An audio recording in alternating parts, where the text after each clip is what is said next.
Hi, everyone. I'm Stan Mallow. Welcome to Paranormal Yacker. Today's show is part two of my interview with award-winning investigative journalist Ross Coulthart. I'll be yakking with him about his book, In Plain Sight, an investigation into UFOs and impossible science. How, Ross, were you able to get defense and intelligence officials and insiders to open up and share with you the truth about what they know regarding UFOs, government cover-ups, and the possible visitation of alien beings to our planet? The first thing I did was sit down and do what I always do on any potential investigation. And I asked myself, well, okay, who would likely be in a position to know? And the next thing you think about as a journalist is protecting them as a potential source. If these people do decide to engage with me, I have to be aware that more likely than not, they want to talk to me confidentially. They won't want to go on the record. Why would they if they're bound by a secrecy oath? If this is a special access program that the US government is aware of, the last thing they want is for their inside people with the inside knowledge to be talking about. I realized I couldn't phone them, even though I had their phone numbers in many cases, and I couldn't email them because, as a lot of journalists don't know,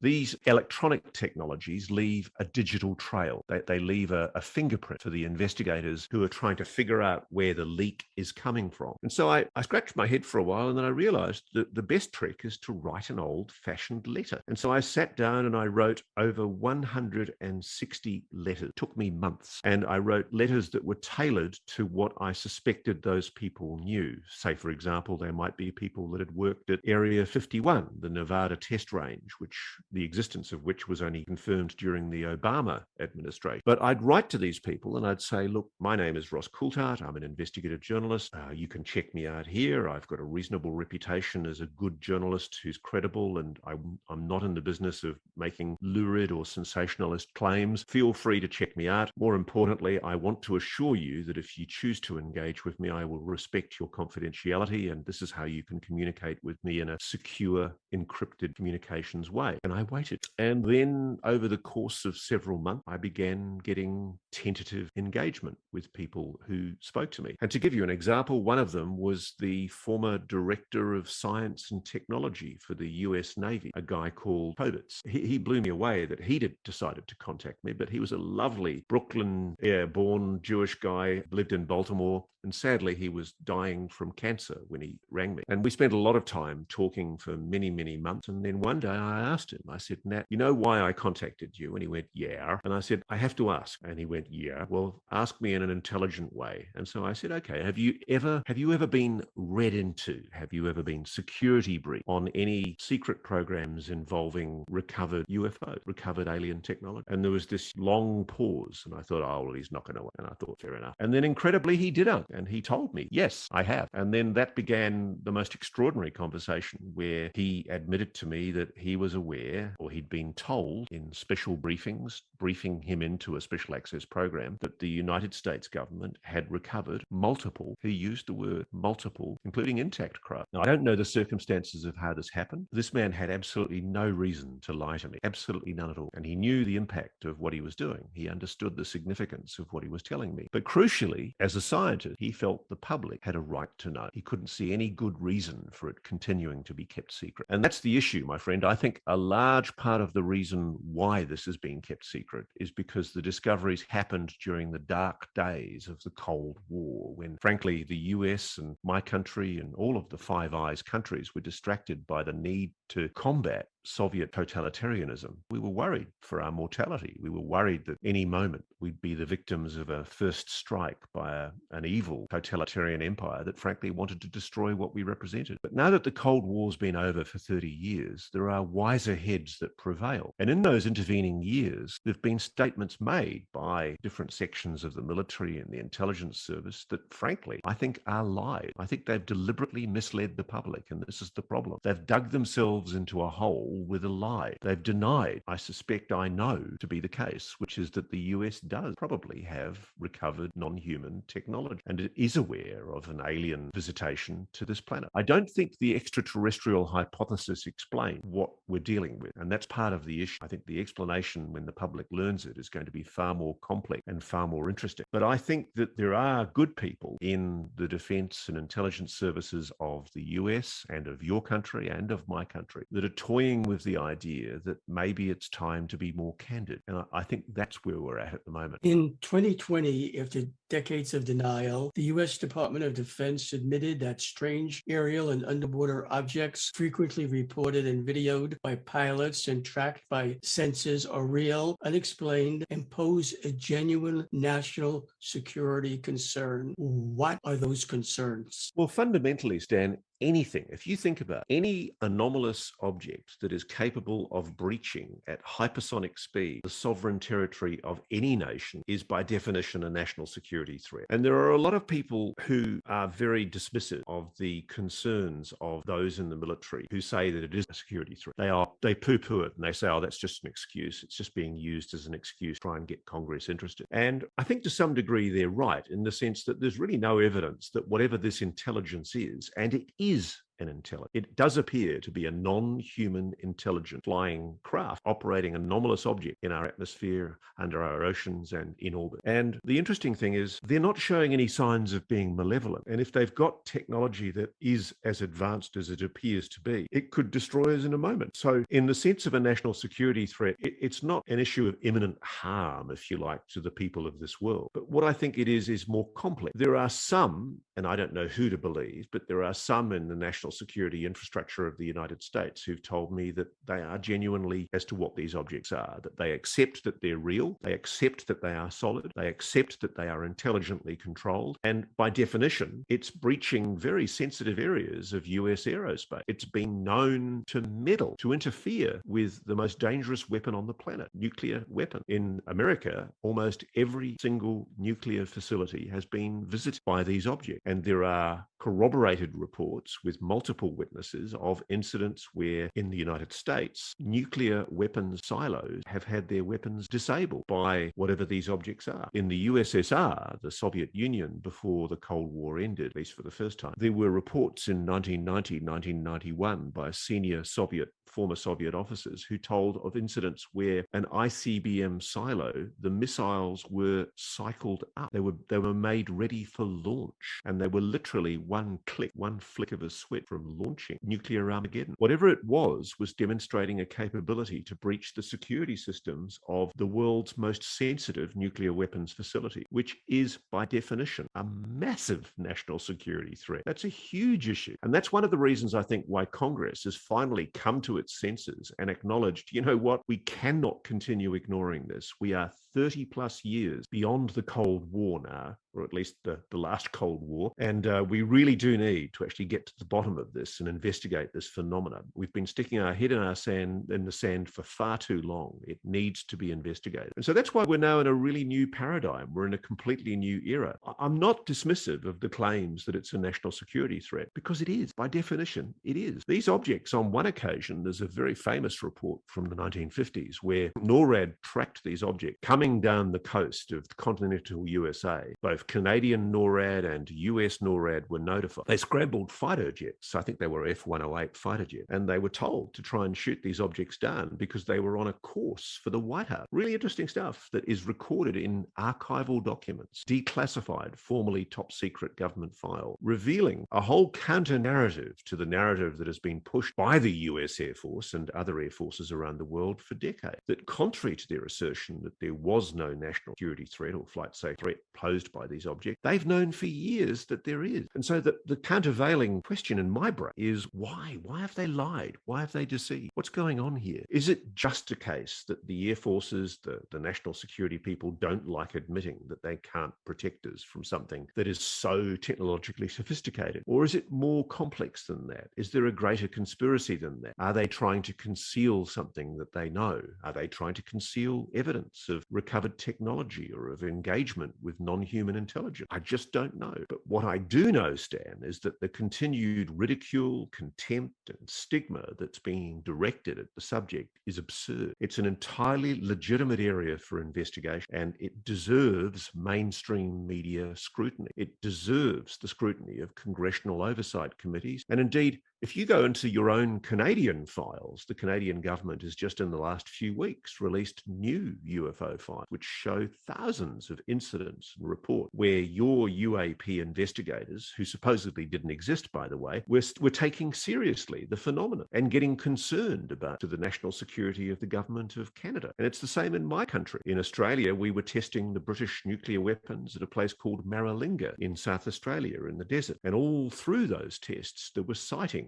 of anomalous objects that appeared to be taking an interest in the nuclear weapons testing by the British. And it was all suppressed, it was all covered up and declared top secret. And it was only 30 or 40 years later, when those files were declassified, that we realized that the narrative that the public was fed at the time was a deceit. It was a lie. It was a complete misrepresentation of what those governments were doing and what they were aware of. And it's the same today. I mean, I'm talking on a regular basis with people in my government, defense and intelligence services, in your government, in the US government, French, the British, the Russian. They're all aware of this anomalous phenomena, this technology that's operating intelligently controlled in our oceans, our atmosphere, and in orbit that is not currently being publicly explained. And whilst we've been fed and continue to be fed a narrative that this needs to be treated with ridicule, the reality is it's now official that it's real. It's not able to be dismissed with ridicule and contempt anymore. It's real. And for that reason, it deserves to be investigated and it deserves to be taken seriously. When it came to the scientists you spoke with, Ross, who had access to highly classified advanced spacecraft, craft that many in the general public might consider to be UFOs, was there a consensus among them as to the origin of the craft they examined? Nobody I've spoken to has given me any explanation for what they are. The most intriguing explanations that I've had, though, that the extraterrestrial hypothesis, the idea that these are simply intelligent life from other planets in our universe, I've been told that that is the least likely explanation. Essentially, whatever it is intelligent. So if you apply then a bit of logic, it's either interdimensional or maybe it's intradimensional. Maybe it's already here. Maybe it's already on this planet. We're just not aware of it. Maybe it's us from the future. That's another explanation that I've been offered. But I've heard so many different explanations for whatever it is. I'm not sure. I just don't know. But I think the notion that it might be Chinese or Russian technology or maybe US technology that's being developed in the black, I don't think that washes anymore, because there's been so many definitive explanations from senior members, former or serving of the US government, dismissing that notion, that I think we can safely say, and certainly after 2 weeks of Russia getting its butt kicked in the Ukraine, I think we can safely say it's not Russian technology. These aren't Russian drones or Chinese drones. So something somewhere is displaying anomalous technology that is capable of doing what we call the 5 observable. It's capable of sudden and instantaneous acceleration. It's capable of hypersonic velocities without leaving a signature like an exhaust or a heat plume. It's got low observability. In fact, it's capable of stealth mode. It can literally make itself invisible. It's capable of transmedium travel. It can go through air into water, from water into air, and from air into the atmosphere. And perhaps most significantly at all, it's capable of positive lift whilst not displaying any known propulsion system, which is suggestive that whatever it is, it's capable of anti-gravitic technology, which is a technology that, as far as we know, does not yet exist on this planet. Now, there's another thing.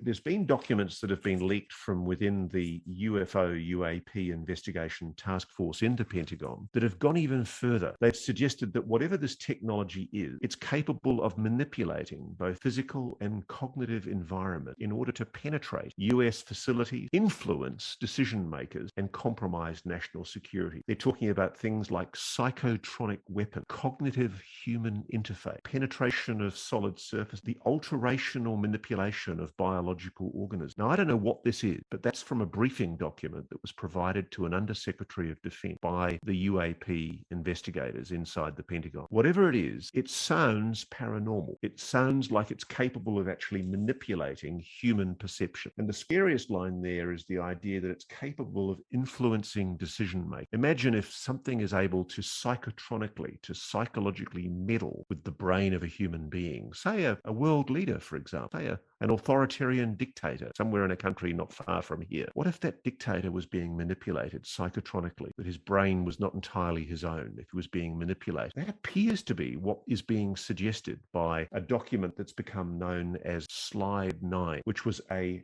DoD, Department of Defense threat scenario, a threat analysis that was done by the ATIP people, the Advanced Aerospace Identification Program. And so in a top secret briefing that was given to the Defense Department, they're actually talking about a technology that has the capability to manipulate the human brain. And that is probably the most scary thing of all. Experiencers, folks who had interactions with alien beings, appear to be divided into two main camps. One group seems to have found their encounters to be uplifting, spiritual, and positive, while others found their experience to be traumatic, frightening, and negative.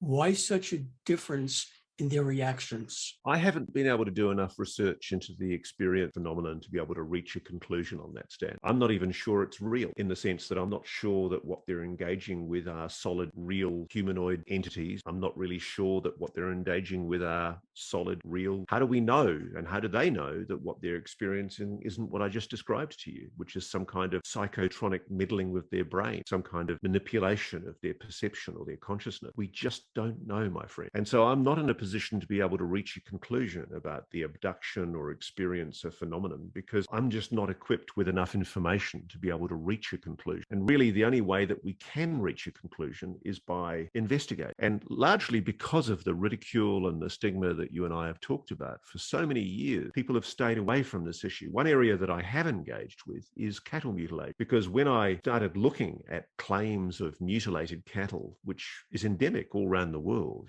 these weird findings of animals that have had surgically precise cuts of organ removed from their body. I looked at this and I went into it with great skepticism, thinking all this. And then I found a very senior veterinary surgeon in New South Wales, where I live here in Australia. And he told me of 80 incidents that he has personally investigated, including one incident that he told me, and he said, I defy you to give me an explanation that explains this.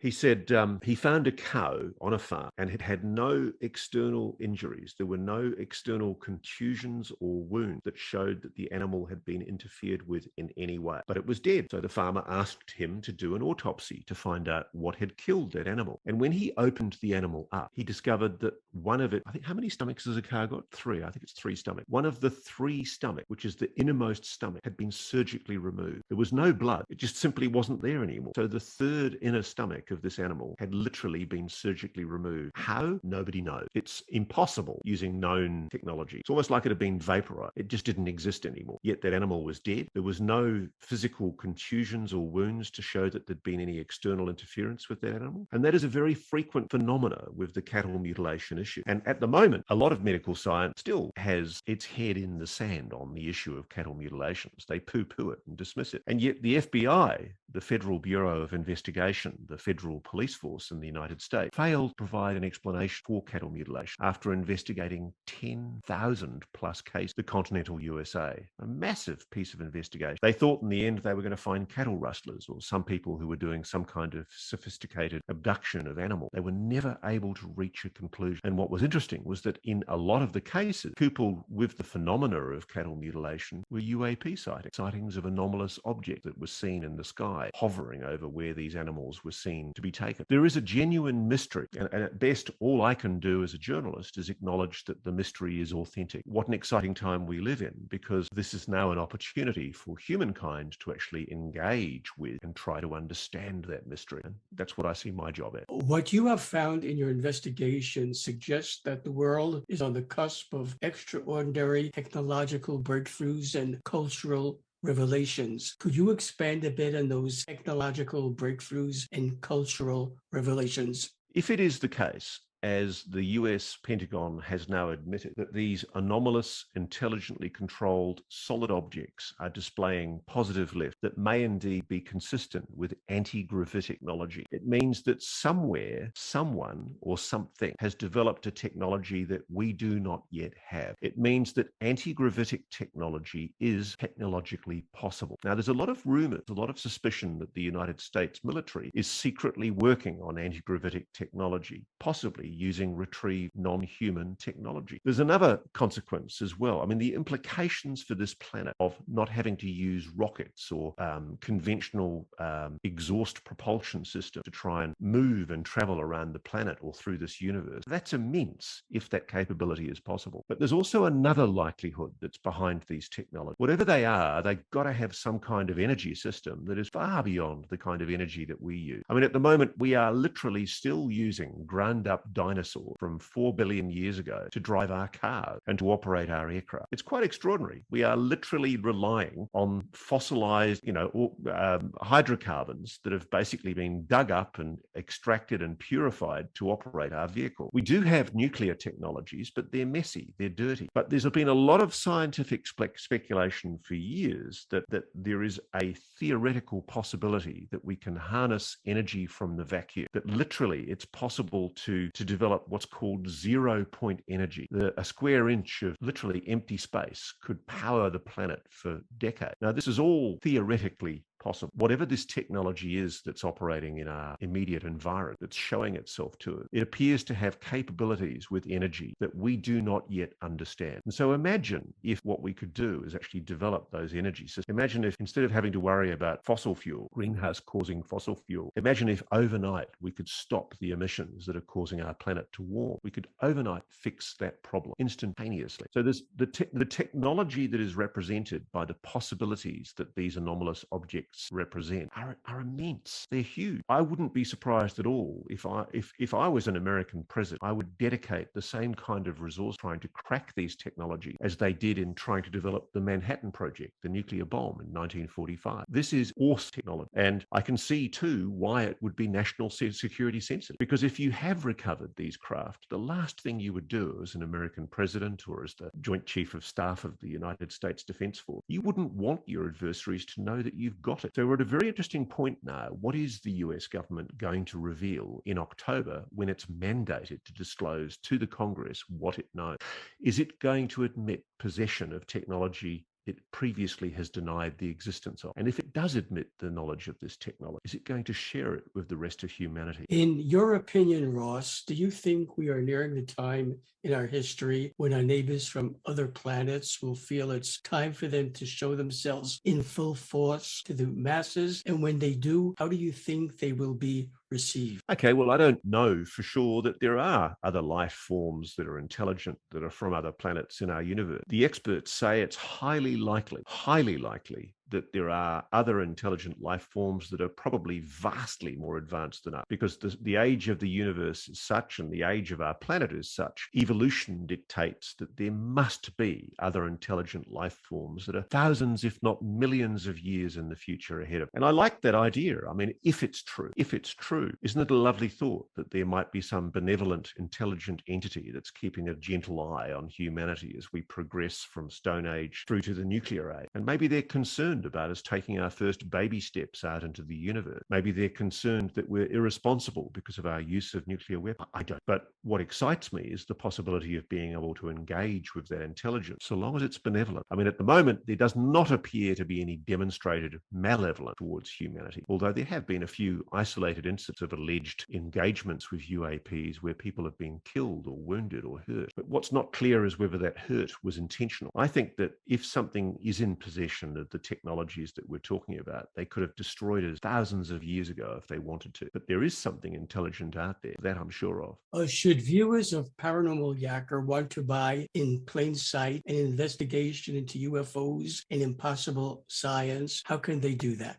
It's now been reprinted. It's available in all good bookshops, hopefully, in Canada or the US. And if it's not, you can just go to your bookshop owner and ask them to get it in, because it's now available from HarperCollins publishers in the US US and Canada. If you have any difficulties at all, let me know. They can go to inplainsight-book.com, or they can get in touch with me, rosscoulthart.com, ROSSCOULTHART.com, and I'd happily help them. It's also available on Amazon as both a Kindle and a talking book, and you can hear my appalling imitations of American accents on the Audible version. But it's available in multiple versions all around the world, and soon to be translated into Japanese, Danish, French, and Spanish. Ross Coulthart, I thank you for being my guest on Paranormal Yacker. I appreciate you taking the time from your busy schedule to do the interview, and I wish you continued success in plain sight. Thank you, Stan. Hi, everyone. I'm Stan Mallow, the Paranormal Yacker. I hope you enjoyed the interview you just watched. To be sure you don't miss any interviews on my free YouTube channel, all you have to do is press the subscribe button on your screen.